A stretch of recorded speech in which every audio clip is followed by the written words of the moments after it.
Olá pessoal, eu sou Desuíte, esse é o capítulo 18 e hoje eu tô aqui com esse cenário, né, super da tag Experiências Literárias, né, com todas as edições que eu possuo, né, eu assinei a tag por um tempo ano passado, parei, voltei esse ano, então minha coleção tá bem completa aqui, mas eu montei esse cenáriozinho com essas obras da tag por aqui, justamente porque hoje a gente vai falar sobre o livro que eu recebi mês passado na tag Curadoria, né, que mês passado a indicação foi feita pela escritora brasileira negra, que concorreu inclusive a uma cadeira na Associação Brasileira de Letras e vergonhosamente, né, os nossos membros não deram essa cadeira para ela. Fica aqui, enfim, a minha nota de indignação por isso ter acontecido. A Conceição Evaristo merecia muito esse lugar lá, mas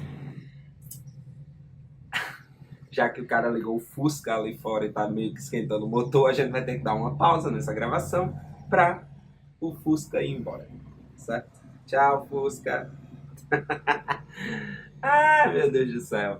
Hoje, provavelmente, o som desse vídeo vai estar um pouco complicado, porque eu tô gravando com a janela aberta por uma questão de iluminação. Eu tô com um probleminha com a parte de equipamento de iluminação, então eu me obriguei a gravar com a janela aberta. Então vai ter passarinho cantando, vai ter menino gritando na piscina, vai ter, enfim, interferência de tudo quanto é jeito, vai ter Fusca sendo ligado lá fora, mas vamos voltar pra cá, que é o interesse. Solta a vinheta que eu falo um pouco mais sobre o livro daqui a pouco.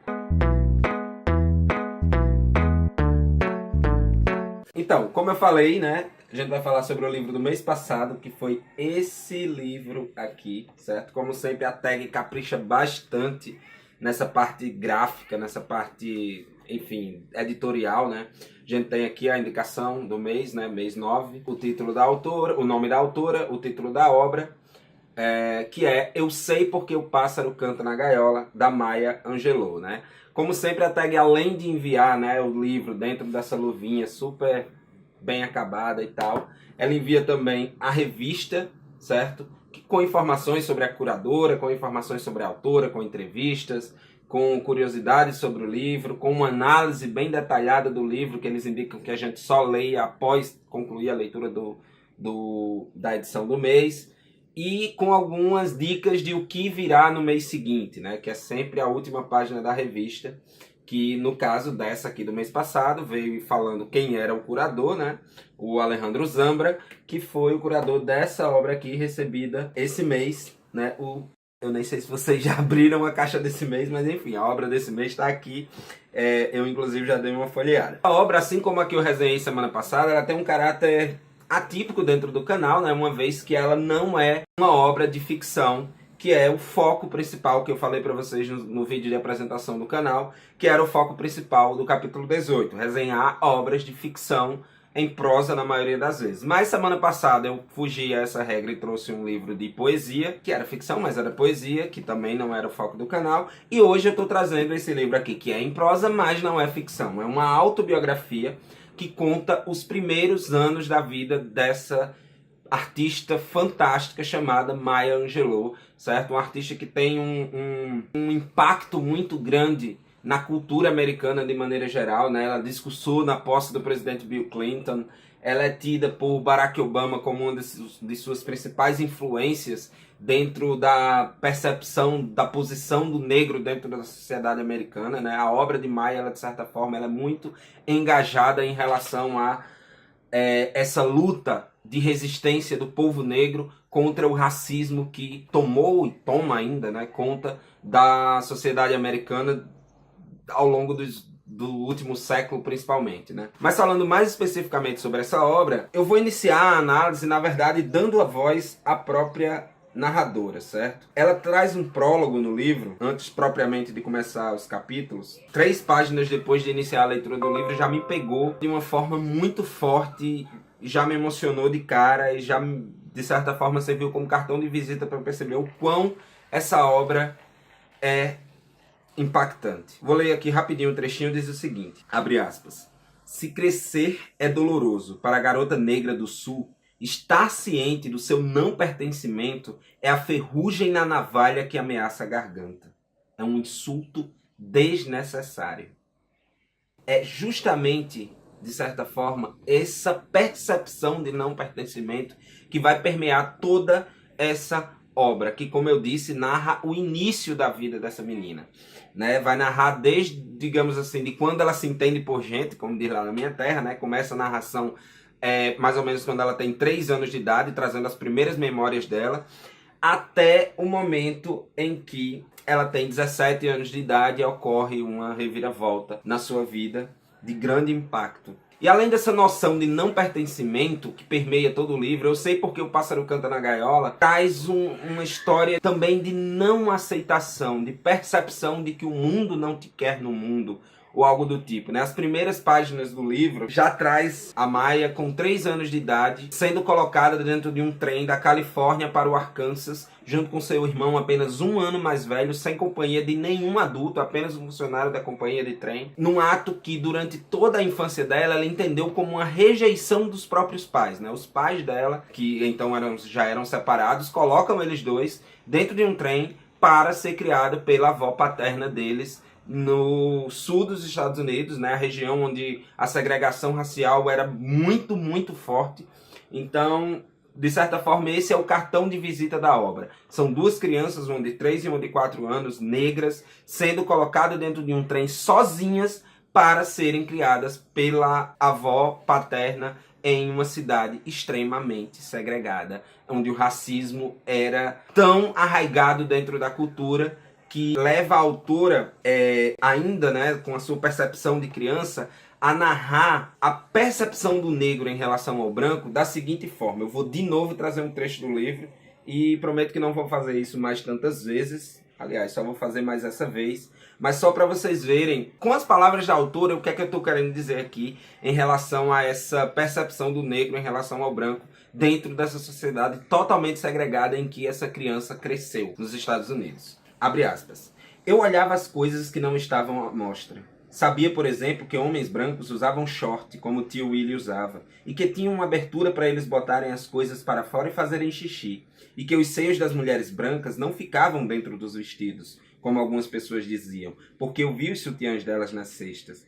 Mas eu não conseguia me obrigar a pensar nelas como pessoas. Pessoas eram a Sra. Lagrune, a Sra. Hendricks, Moma, o Reverend Sneed, Lily B, Louise e o Rex. Os brancos não podiam ser pessoas, porque os pés deles eram pequenos demais. A pele deles era branca e transparente demais, e eles não andavam sobre a parte da frente dos pés como as pessoas faziam. Caminhavam nos calcanhares, como os cavalos. Pessoas eram quem morava do meu lado da cidade. Eu não gostava de todas. Na verdade, nem gostava muito de nenhuma delas. Mas elas eram pessoas. Esses outros, as criaturas estranhas e pálidas que viviam sua não-vida alienígena, não eram consideradas gente. Eram os brancos. Cara, uma criança tinha essa percepção dos brancos. Por aí vocês tiram o quão segregada era essa sociedade, né? O quão brancos e negros eram colocados em posições realmente de você e eu somos extremamente diferentes. Você é negro e eu sou branco.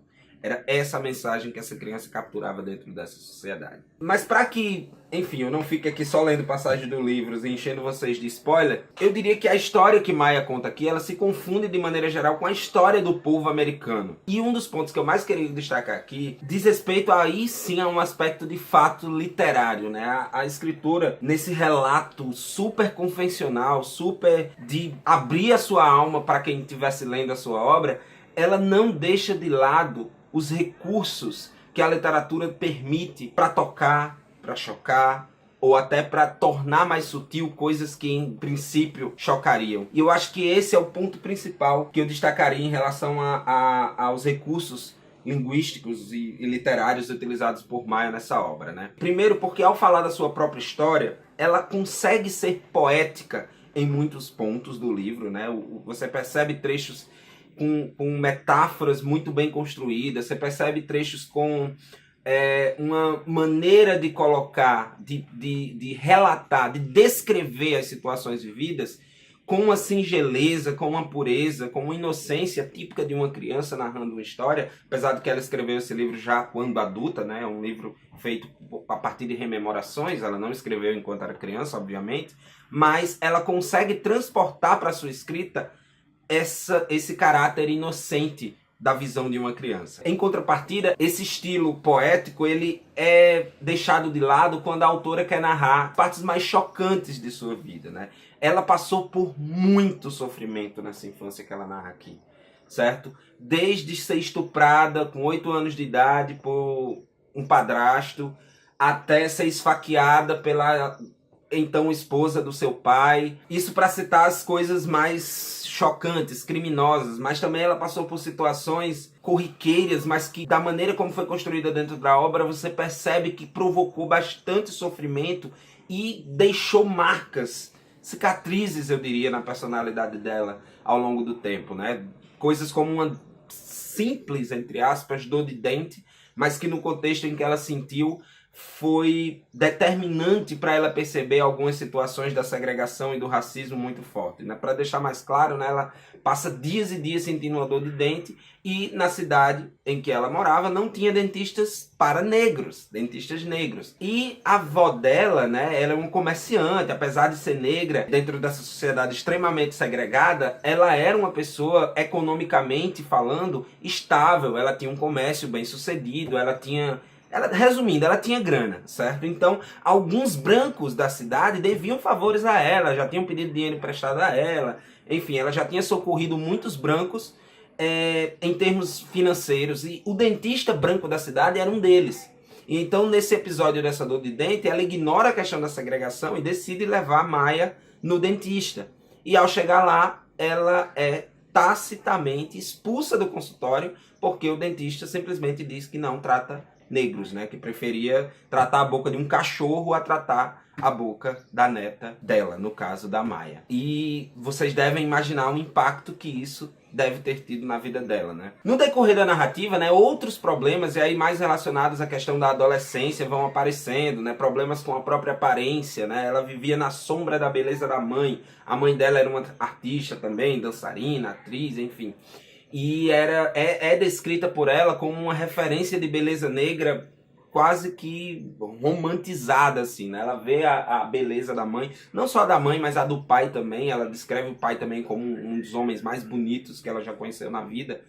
E ela, em contrapartida, ela não se percebe bonita, né? Ela tem um problema com a sua própria aparência bem mal resolvido, assim. Ela se acha feia, ela se acha grande demais, magra demais, com mãos muito grandes, com pés muito grandes, enfim, ela se descreve de uma forma que ela percebe-se desencaixada. Mais uma vez aqui o discurso do não pertencimento, da não inserção dentro de um determinado padrão social, ele é muito forte nessa parte da narrativa, né? Isso inclusive leva ela a achar que pode ser lésbica, porque, enfim, a aparência dela não é feminina e coisas do tipo, né? E inclusive, assim, isso é determinante no episódio, digamos assim, que eu chamo de desfecho da narrativa, mas que eu não vou soltar aqui, porque quem ainda não leu a obra, ou quem tem interesse em ler a obra, enfim, pode entender o que eu falar aqui como um spoiler, e de fato é um spoiler muito grande, né? Eu vi uma resenha no Scooby, né, de uma pessoa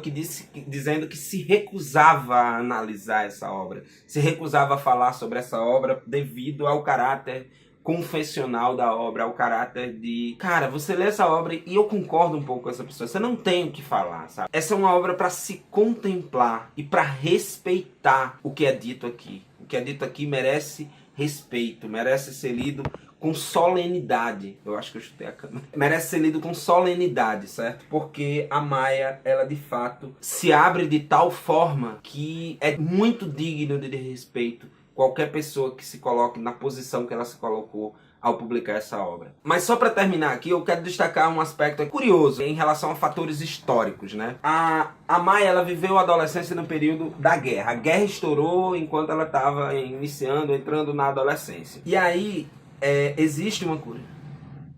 Lá vem um Fusca de novo. Na verdade, não é um Fusca, é um Calhambeque, velho. Sim, meus vizinhos têm calhambeques. Muito obrigado, Fusca. Mas só para fechar, esse fator histórico é o seguinte. A guerra estoura, final dos anos 30 e início dos anos 40, E os negros de São Francisco, que era o lugar em que Maia estava já nessa época, eu acho que eu não mencionei, mas por volta dos 10, 11 anos, ela de fato vai e se estabelece em São Francisco e volta a morar em São Francisco, na Califórnia. E ela começa a ter uma relação muito forte com a cidade. A família dela, né, os tios dela, a própria mãe dela, são pessoas que figuram, digamos assim, de certo status dentro da sociedade. Dá a entender que eles inclusive eram envolvidos com a máfia, era uma coisa meio... tem uma postura meio gangster e coisas do tipo. Mas o que eu queria destacar aqui é que a partir do momento em que a guerra estoura, muitos japoneses dominavam o comércio, digamos assim, da região onde ela morava em São Francisco, né?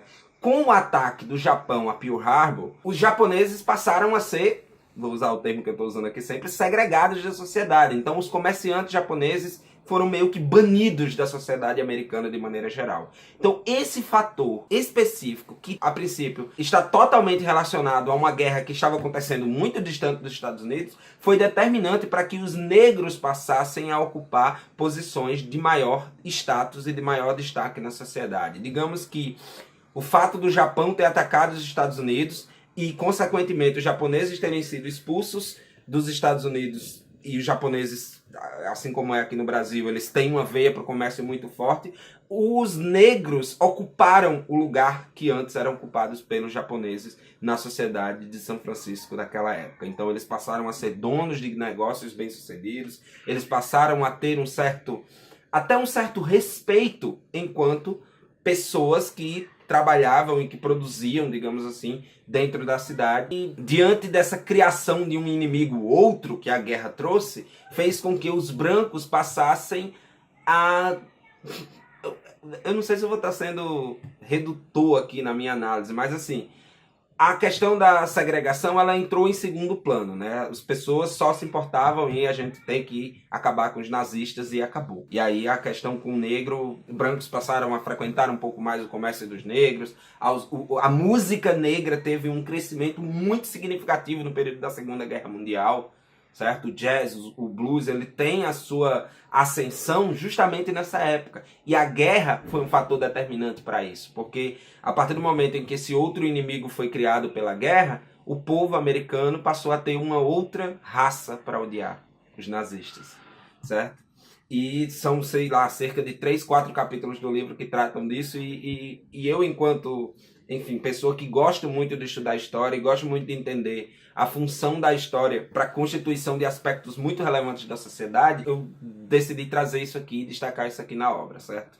Mas eu acho que com isso eu vou finalizar a minha análise, não sem antes recomendar a todos vocês que se interessam por experiências diferentes de leituras, que assinassem a tag Experiências Literárias, certo? É algo que eu, inclusive, gostaria de ter toda a coleção, mas não tenho. Mas é algo que, ultimamente, vem me proporcionando as leituras mais interessantes do meu hall de leituras dos últimos meses. E caso você assine a tag pelo link que eu vou deixar aqui, né, você ganha R$35 para usar na lojinha da tag e também dá ao capítulo 18 R$35 para consumir lá dentro da lojinha. Então é uma maneira da gente se ajudar. Você assina pelo meu link, ganha esses R$35 e também ajuda, né?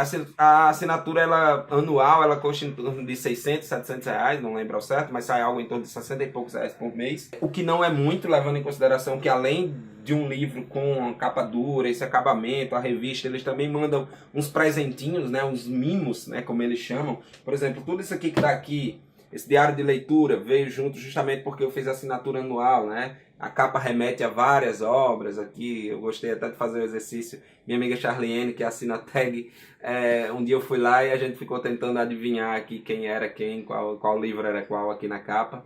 Você tem aqui a Metamorfose, você tem aqui Laranja Mecânica, Frankenstein, enfim, várias referências aqui. Alice no País das Maravilhas.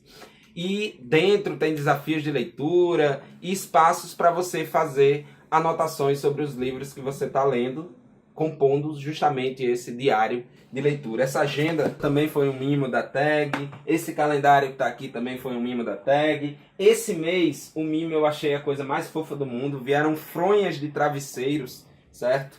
A primeira fronha diz isso, né? Só mais. E a segunda fronha, uma página ou só mais um capítulo, né? Juntos. eles formam essa composição. Não sei se está cabendo aí no vídeo, mas eu acho que tá.